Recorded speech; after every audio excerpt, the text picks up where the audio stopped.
കാലിന് ദീപം വചനധ്യാനത്തിൻ്റെ മറ്റൊരു എപ്പിസോഡിലേക്ക് ഏവരെയും ദൈവനാമത്തിൽ സ്വാഗതം ചെയ്യുന്നു. ഇന്നത്തെ പ്രഭാതത്തെ അല്പസമയത്തെ ധ്യാനത്തിനായിട്ട് ഹൃദയം കൊണ്ട് മിസ്രൈമിലേക്ക് പിന്തിരിഞ്ഞു പോകുന്നവർ എന്ന വിഷയത്തെ ആസ്പദമാക്കി ദൈവനാമത്തിൽ ചിന്തിക്കാമെന്ന് ദൈവത്തിൽ ശരണപ്പെടുന്നു. ഹൃദയം കൊണ്ട് മിസ്രൈമിലേക്ക് പിന്തിരിഞ്ഞവർ. ഇതിന് ആധാരമായിരിക്കുന്ന ദൈവവചനം അപ്പോസ്തല പ്രവർത്തികൾ 7-ാം അധ്യായം 39-ാം വാക്യമാണ്. അപ്പോസ്തല പ്രവർത്തികൾ 7:39.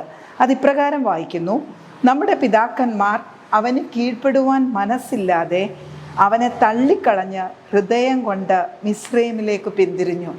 നമ്മുടെ പിതാക്കന്മാർ അവന് കീഴ്പ്പെടുവാൻ മനസ്സില്ലാതെ ഹൃദയം കൊണ്ട് അവനെ തള്ളിക്കളഞ്ഞിട്ട് ഹൃദയം കൊണ്ട് മിസ്രൈമിലേക്ക് പിന്തിരിഞ്ഞു പോയി.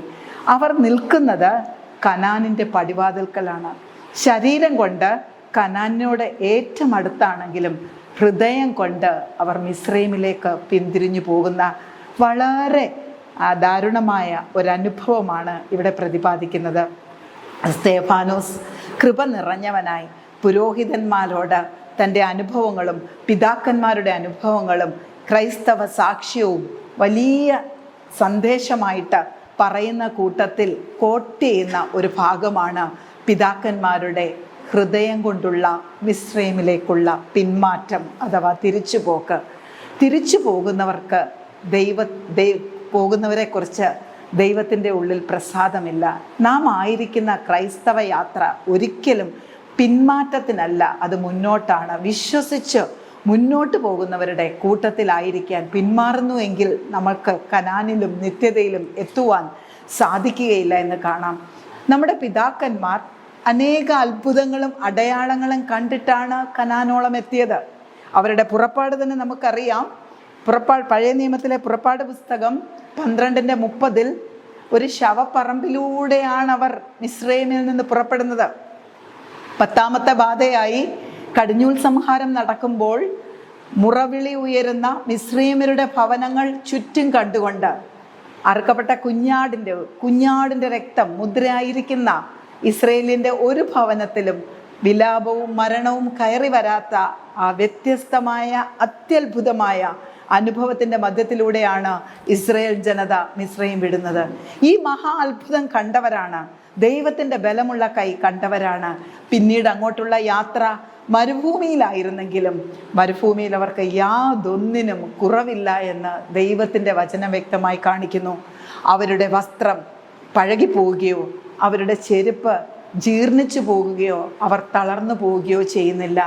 മരുഭൂമിയിൽ റൂട്ട് മാപ്പായിട്ട് ദൈവം മേഘസ്തംഭമായും രാത്രിയിൽ പ്രകാശഗോപുരമായി ദൈവം അഗ്നിസ്തംഭവുമായി നടന്നാണ് അവരെ കൊണ്ടുവന്നത്. പാറ പിളർന്ന് വെള്ളം കൊടുത്ത ദൈവത്തെ അവർ കണ്ടതാണ്. നമുക്കെല്ലാവർക്കും അറിവുള്ളതുപോലെ പാറയിൽ നിന്ന് വെള്ളം ലഭിക്കുക വളരെ പ്രയാസമുള്ള കാര്യമാണ്. നമ്മുടെയൊക്കെ നാട്ടിൽ കിണറുകളൊക്കെ കുഴിക്കുമ്പോൾ പാറ കണ്ടു കഴിഞ്ഞാൽ അറിവുള്ളവർ പറയും, ഇനി കുഴിച്ചിട്ട് കാര്യമില്ല, വെള്ളം കിട്ടില്ല. പാറയിൽ നിന്ന് വെള്ളം കിട്ടുന്നത് നടപ്പുള്ള കാര്യമല്ല, അത് സാധ്യമുള്ള കാര്യമല്ല. എന്നാൽ ശക്തവും കഠിനവും ഉറപ്പുമുള്ളതുമായ പാറയെ പിളർന്നാണ് ഇവർക്ക് വെള്ളം കൊടുത്തത്. ഇത്രയധികം അത്ഭുതങ്ങൾ കണ്ട ജനമാണ് ഹൃദയം കൊണ്ട് മിസ്രൈമിലേക്ക് പിന്തിരിഞ്ഞു പോയത്. എന്താണ് ശരീരം കനാനിൻ്റെ പടിവാതിൽക്കൽ നിൽക്കുമ്പോഴും ഹൃദയം മിസ്രൈമിലേക്ക് പിന്മാറിപ്പോയി പലതും നഷ്ടപ്പെടുത്തുവാൻ, വലിയൊരു വിളി നഷ്ടപ്പെടുത്തുവാൻ പിതാക്കന്മാർക്ക് കാരണമായത്? അതിന് കാരണമായിരിക്കുന്ന ഒന്നാമത്തെ കാര്യം, അവർക്ക് ദൈവത്തിന് കീഴ്പ്പെടുവാൻ മനസ്സില്ലായിരുന്നു. ഇവിടെ 7:39 അങ്ങനെയാണ് പറയുന്നത്: നമ്മുടെ പിതാക്കന്മാർ അവന് കീഴ്പ്പെടുവാൻ മനസ്സില്ലാതെ, വിളിച്ച ദൈവത്തിന് കീഴ്പ്പെടുവാൻ മനസ്സില്ലാത്ത ഒരു ജനം. പലപ്പോഴും മറുതലിപ്പിൻ്റെ ഒരു അനുഭവം നമ്മുടെ വിശ്വാസ ജീവിതത്തിലും നമുക്ക് കീഴ്പ്പെട്ട് കൊടുക്കുവാൻ പലപ്പോഴും സാധിക്കാതെ വരുമ്പോൾ നാം ഹൃദയം കൊണ്ട് മിസ്രൈമിലേക്ക്, പഴയതിലേക്ക് മടങ്ങിപ്പോകുന്നവരുടെ കൂട്ടത്തിലാണ്. രണ്ടാമത്തെ മറ്റൊരു ശ്രദ്ധേയമായ കാര്യം, വിശ്വാസ ജീവിതത്തിൽ മരുഭൂയാത്രയിൽ, കനാൻ പരദേശ യാത്രയിൽ അവർക്ക് ഇല്ലാതെ പോയത് ക്ഷമയാണ്. ഇവിടെ പറയുന്നുണ്ട് പുറപ്പാട് പുസ്തകത്തിൽ മോശയ്ക്ക് എന്ത് സംഭവിച്ചു എന്ന് ഞങ്ങൾക്കറിയില്ല എന്നാണ് അവർ പറയുന്നത്. മോശ പോയിട്ടുണ്ട്. 35-ാം അധ്യായത്തിൽ അവർ പറയുന്നുണ്ട്, ഞങ്ങളെ കൊണ്ടുവന്ന മോശയ്ക്ക് എന്ത് സംഭവിച്ചു എന്ന് ഞങ്ങൾക്കറിയുന്നില്ല. നമുക്കറിയാം, ദൈവം മോശയെ കൽപ്പനകൾ കൊടുക്കുവാനായിട്ട്, ന്യായപ്രമാണം കൊടുക്കുവാനായിട്ട് പർവ്വതത്തിലേക്ക് വിളിച്ചു കയറ്റിയിരിക്കുകയാണ്.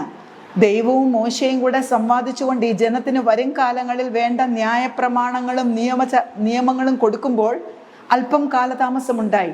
ഉടൻ ജനം പറയുകയാണ്, ഈ മോശയ്ക്ക് എന്ത് സംഭവിച്ചു? മോശയെ കാണുന്നില്ലല്ലോ. നടത്തിയവരെ അറിയാതെ പോകുന്നതാണ്. ഇവിടെ ഇങ്ങനെയാണ് പറയുന്നത്, നമ്മുടെ പിതാക്കന്മാർ അവന് കീഴ്പ്പെടുവാൻ മനസ്സില്ലാതെ അവനെ തള്ളിക്കളഞ്ഞ് ഹൃദയം കൊണ്ട് മിസ്രയീമിലേക്ക് തിരിച്ചുപോയി. തള്ളിക്കളഞ്ഞുകൊണ്ട് മിസ്രയീമിലേക്ക് തിരിച്ചു പോന്നു. അവർക്ക് നടത്തിയ മോശയെ മറന്നുപോയി. ഇതുവരെ അവരെ നടത്തിക്കൊണ്ടുവന്ന ദൈവത്തെ മറന്നുപോയി. ദൈവത്തിൻ്റെ പ്രതിപുരുഷനായി അവരെ കൊണ്ടുവന്ന മോശയെ അവർ മറന്നുപോയി. നടത്തിയവരെ മറക്കുന്നത് മിസ്രയീമിലേക്ക് പിന്തിരിഞ്ഞു പോകുന്നതിന് ഒരു വലിയ കാരണമാണ്. ക്ഷമയില്ലാത്ത ജീവിതം, ധൃതിയുള്ള ജീവിതം, പ്രാർത്ഥിക്കുന്ന വിഷയങ്ങൾക്ക് അപ്പോഴപ്പോൾ ഉടനടി മറുപടി ലഭിക്കണമെന്ന് ആഗ്രഹിക്കുന്നത്, ഒട്ടും കാത്തിരിക്കാൻ പറ്റാത്ത അവസ്ഥ. ഇതാണ് ഈ ജനത്തിന് സംഭവിച്ച മറ്റൊരു പരാജയം. മോശ ഇറങ്ങി വരുവാൻ അല്പകാലതാമസം നേരിട്ടപ്പോൾ അവർ അഹരോനോട് പറയുകയാണ്, ഞങ്ങൾക്ക് മുമ്പേ നടക്കേണ്ടതിന് ഞങ്ങൾക്കൊരു ദൈവത്തെ ഉണ്ടാക്കി തരുവാനായിട്ട് പറയുന്നു. അങ്ങനെ അഹരോൻ അവർക്ക് ഒരു ദൈവത്തെ ഉണ്ടാക്കി കൊടുക്കുകയാണ്. അവരുടെ ആഭരണങ്ങൾ അവരുടെ കയ്യിൽ നിന്ന് വാങ്ങിച്ചിട്ട് ഒരു കാളക്കുട്ടിയെ ഉണ്ടാക്കി കൊടുക്കുന്ന ഭാഗം നമുക്കറിയാം.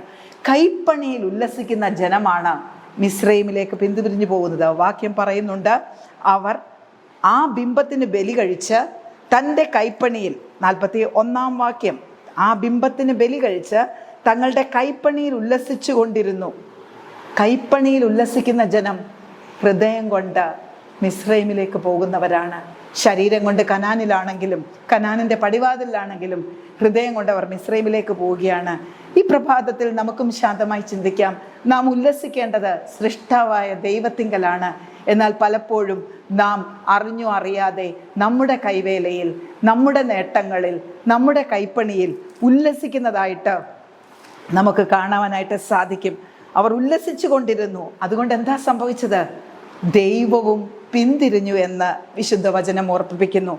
അവർ തങ്ങളുടെ കൈപ്പണിയിൽ ഉല്ലസിച്ചു കൊണ്ടിരുന്നു. ദൈവവും പിന്തിരിഞ്ഞ് ആകാശത്തിലെ സൈന്യത്തെ ആരാധിപ്പാൻ അവരെ കൈവിട്ടു. ദൈവമഹത്വം കണ്ട ജനം, ദൈവത്തിൻ്റെ ബലമുള്ള കൈ കണ്ട ജനം, ദൈവത്തിൻ്റെ അത്ഭുതം കണ്ട ജനം പെട്ടെന്ന് ഹൃദയം കൊണ്ട് കീഴ്പ്പെടുവാൻ മനസ്സില്ലാതെ, ക്ഷമയോടെ ഇരിക്കുവാൻ കഴിയാതെ, കൈപ്പണിയിൽ ഉല്ലസിച്ചുകൊണ്ട് അതുവരെ അവരെ നടത്തിയ ദൈവത്തെയും മോശയെയും മറന്നുകൊണ്ട് പുതിയൊരു മാർഗത്തിലേക്ക് തിരിഞ്ഞതുകൊണ്ട് ദൈവത്തിൻ്റെ മുമ്പിൽ മറ്റൊരു ഓപ്ഷൻ ഇല്ല. ദൈവവും അവരെ കൈവിട്ടു. ദൈവം പിന്തിരിഞ്ഞു, അവരെ കൈവിട്ടു.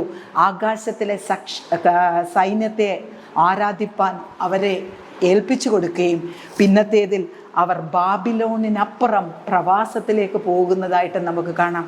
നമ്മുടെ വിശ്വാസയാത്രയിൽ വിളിച്ചവനെ കണ്ടുകൊണ്ട് ശരീരം മനസ്സും ഒരുപോലെ, ഹൃദയമാണ് ഏറ്റവും കയ്പുള്ളതെന്ന് നമുക്കറിയാം. ഹൃദയം പിന്തിരിഞ്ഞു പോയാൽ നമുക്കൊരിക്കലും കനാനിൽ നിത്യതയിൽ എത്തുവാൻ സാധിക്കുകയില്ല. അതുകൊണ്ട് ഹൃദയം കൊണ്ട് മിസ്രയീമിലേക്ക് പോകാതെ, ഹൃദയം എപ്പോഴും പരമപ്രധാനമായ ദൈവത്തിൽ തന്നെ ഉറപ്പിച്ചുകൊണ്ട്, നടത്തിയവനെ ഓർത്തുകൊണ്ട്, നടത്തിയ വിധങ്ങൾ ഓർത്തുകൊണ്ട് അവന് താണിരുന്ന്, അവനോട് പറ്റിച്ചേർന്നിരുന്ന് ക്ഷമയോടെ നിത്യതയിലെത്തുവാൻ ഈ വചനങ്ങൾ ഏവരെയും സഹായിക്കട്ടെ.